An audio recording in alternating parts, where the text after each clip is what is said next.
Well, hello, thank you for joining me today again on the Church History Trail.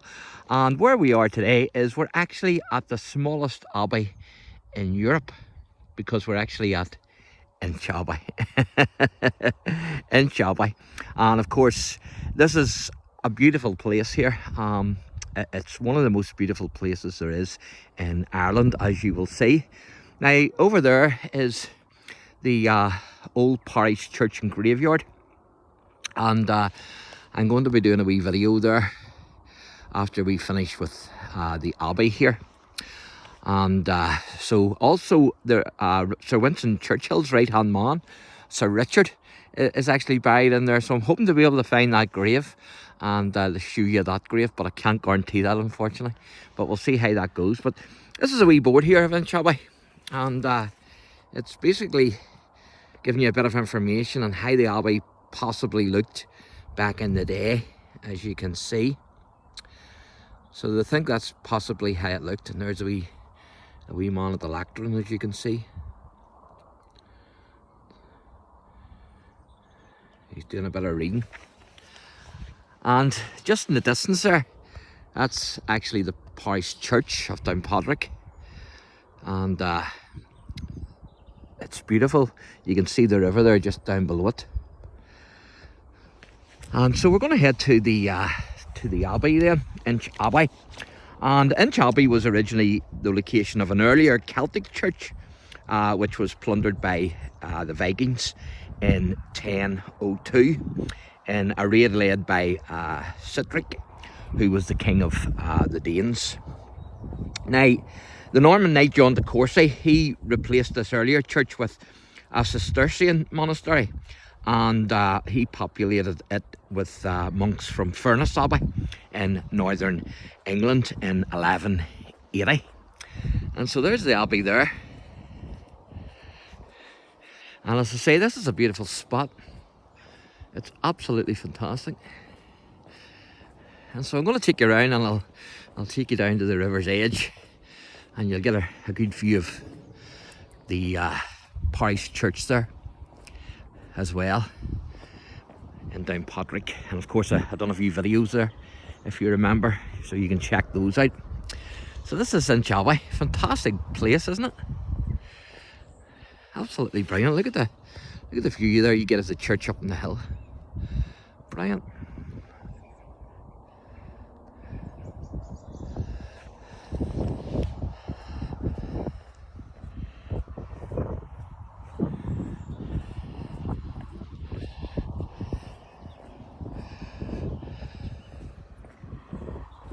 I love this place, I have to say. It's absolutely brilliant.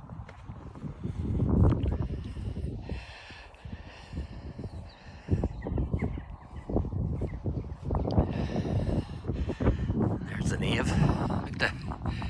Look at the size of them windows. Fantastic, aren't they? Unbelievable. This must have been some place in its heyday, like, you know.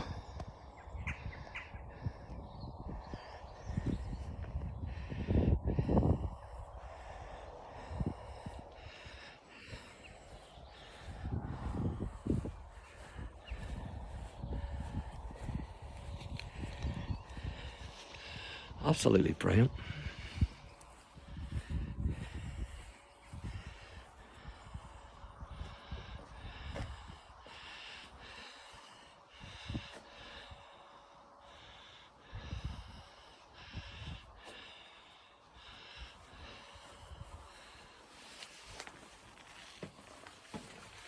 This here is cracker, isn't it?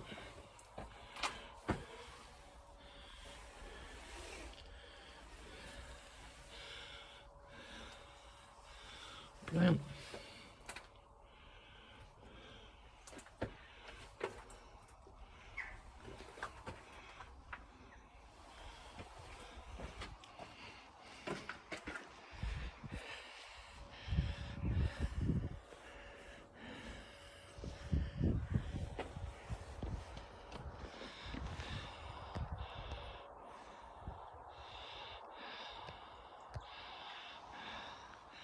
Absolutely brilliant.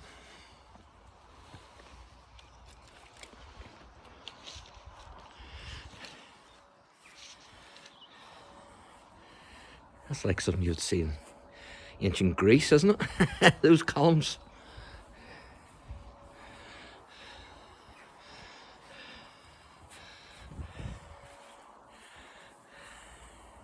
Wonder what they were for.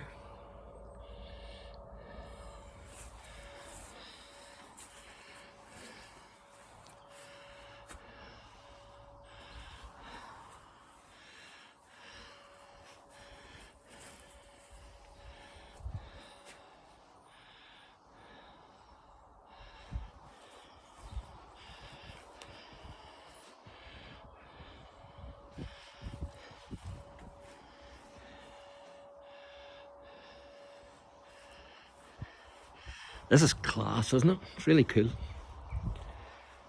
It's a great part of history here.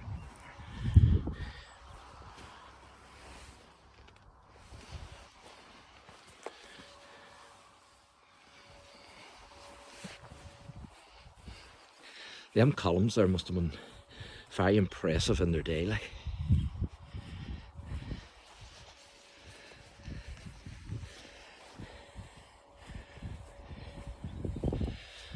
This is amazing. There's the birds. The birds are scarboroughing.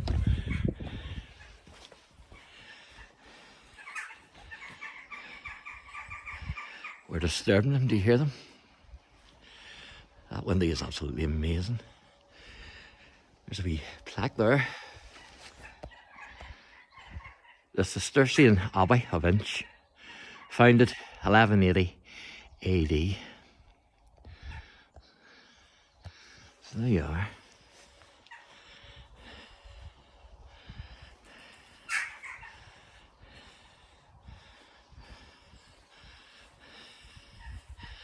Brilliant.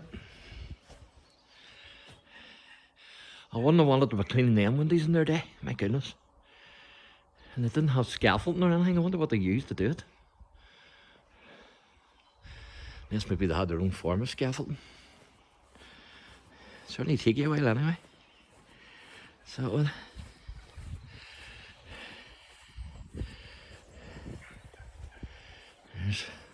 It's good to see the way they're keeping the bricks that have fallen, and they're not discarding them.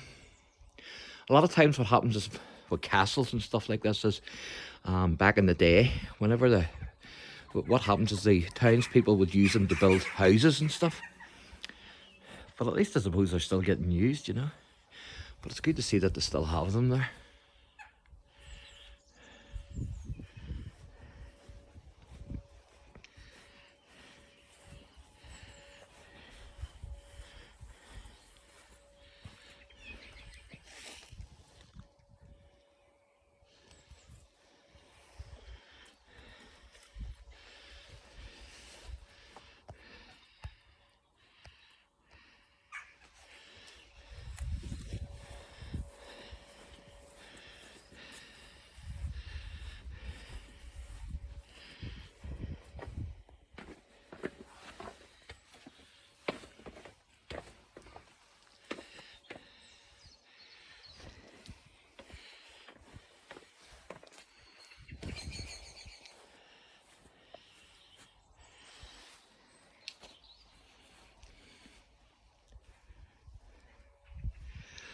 And of course, John de Courcy then, he commissioned one of the monks, Jocelyn, to actually rewrite the legends of St Patrick.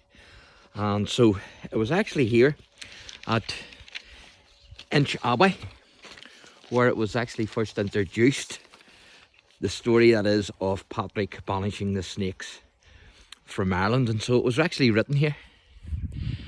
And of course, there's no historical accuracy to that story, because an earlier writer actually tells us before Patrick that there were no snakes in Ireland.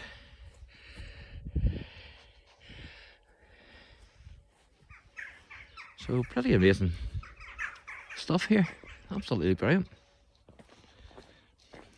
Now this abbey, it was actually dissolved during the suppression of the monasteries by King Henry VIII in 1541, and so it's been left a ruin ever since, as you can see.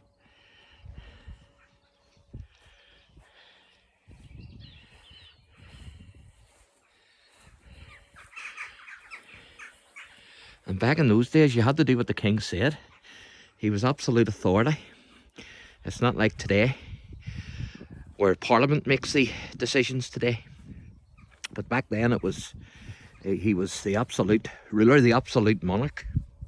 Today we have constitutional monarchy, but back then you didn't.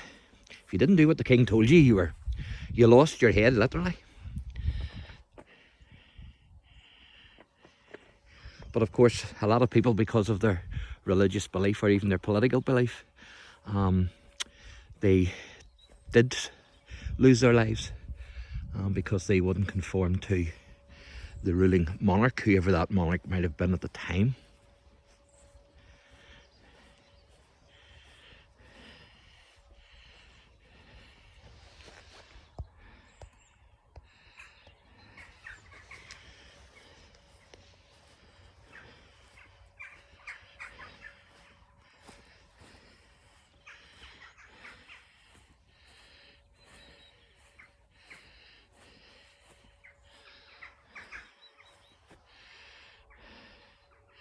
I'm not sure the correct pronunciation of that river. It's the Quail River or the Quilly River. I'm not too sure.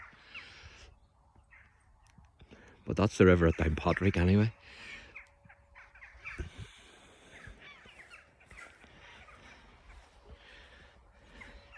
And the Vikings probably would have used that when they destroyed the original church.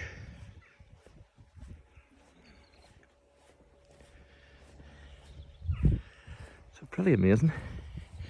So I'll take you down and I'll let you see the water's edge here, and then we'll wrap this wee video up.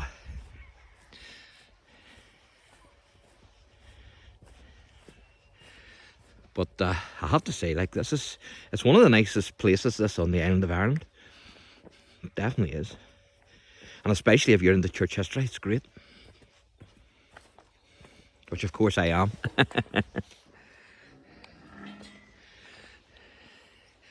And it's a beautiful day. The sun is shining. Fantastic.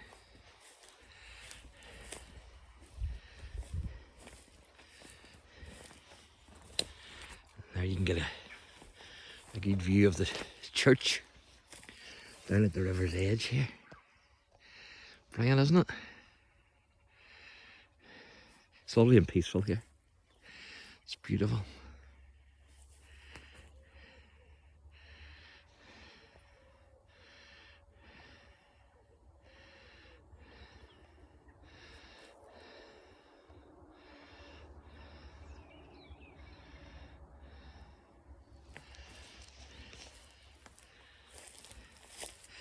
The water is very deep here, so if you are coming, especially if you're coming with kids, make sure you keep them supervised, because there is a sign warning that the water is very deep.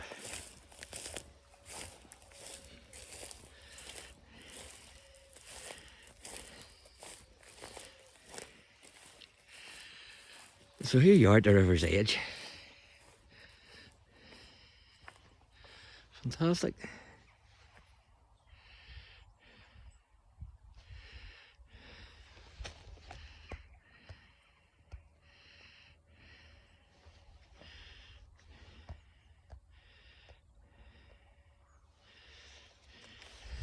So I'll give you one last review of the ABBEY.